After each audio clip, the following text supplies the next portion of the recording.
Okay, now we are moving on to some of our more advanced stitches. I say advanced, but they're actually still quite easy, especially if you go slow and steady with my instructions. So we're going to start with satin stitch and then finish up with our French knots.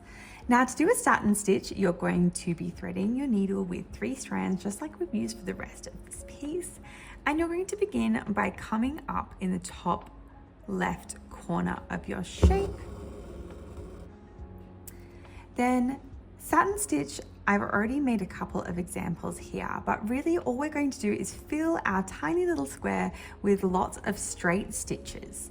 So we've come up in the top left and we're going to push our needle in and come down at our bottom left.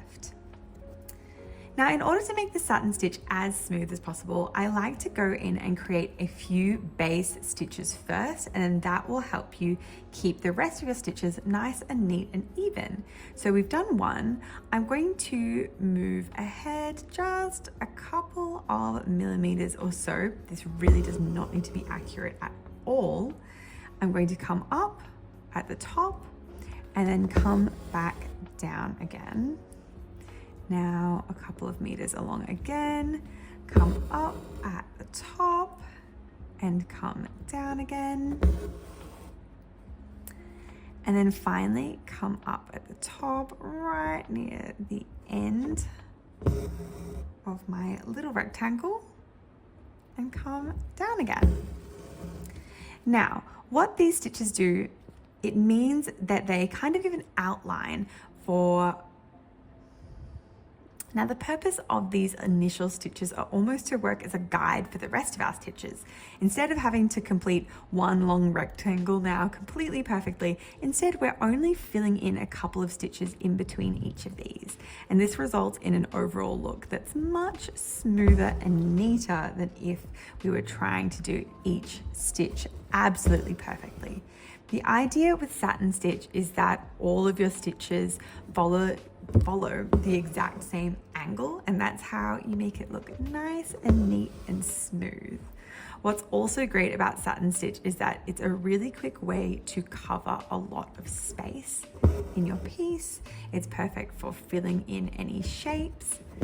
In this example, of course, because we're just learning, I'm doing a really simple square. However, you can use this satin stitch to cover any kind of shape. If you are stitching a circle or a flower petal, or honestly almost anything can be stitched with satin stitch. If you have a shape that has an uneven layer, so for example maybe the top part of the shape is a little bit thicker than the bottom part, that is also fine. Usually you can bring the point of your stitches together in that case, and you can also do or fill in little half stitches if there's any gaps showing as well. So there's lots of different ways to fill in a satin stitch to make it nice and smooth.